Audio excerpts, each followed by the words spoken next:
vocês acham que nós estamos num caminho certo para avançar nesse sentido? Por que eu digo isso? Porque eu percebo, como eu falei, para mim, existem pessoas que não têm o direito de não compreender a realidade. Então, por exemplo, quando você vê grandes veículos de comunicação em que as pessoas não têm uma formação mínima para discutir coisas que seriam elementares numa sociedade plural, isso para mim não é admissível mais. Tá? Porque eu acho que, por exemplo, a comunicação, você tem uma questão de responsabilidade, porque existe uma dimensão social fundamental que você precisa compreender. Né? Então, eu estou falando nesse aspecto. Ou, por exemplo, uma escola hoje que não tem uma compreensão dessa realidade e que não sabe, ainda não sabe como tratar uma questão que é cotidiana, que já está introjetada na sociedade, que é algo eminentemente da vida social, e ela não sabe como trabalhar isso e ainda promove momentos ou atos de violência por ignorância, então eu não sei se isso pode ser admitido. Então, o que eu estou querendo colocar aqui para vocês que acompanham essas questões a miúde?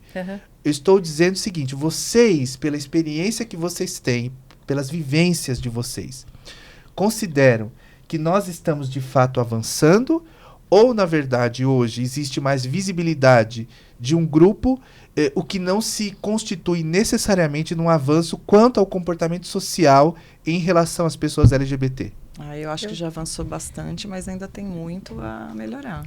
Eu acho que antes não se questionava tanto, né? Não se tinha, por exemplo, uma questão em escola, ficava muito tudo aparece ali. mais. Isso contribui muito, porque a mídia mostra mais. Então, talvez que não seja por conhecimento, então que seja por medo mesmo de ser colocado isso. Então, de alguma forma, vão ter que se mexer, vão ter que aprender, vão ter que fazer aquilo que é o correto, aquilo que é o ideal para os nossos filhos. Então, mas eu acho assim, que precisa um movimento social, sabe? Então, isso é fundamental. Eu acho que para tudo a gente tem que se unir e tem que aparecer. Sim. Porque a gente precisa das mães, não só das mães de LGBT+, mas todas as mães. Eu acho que como é a questão que a gente discute muito, a questão racial. Porque a questão uma racial questão de todos. De todos, é de uma sociedade que se pretende civilizada.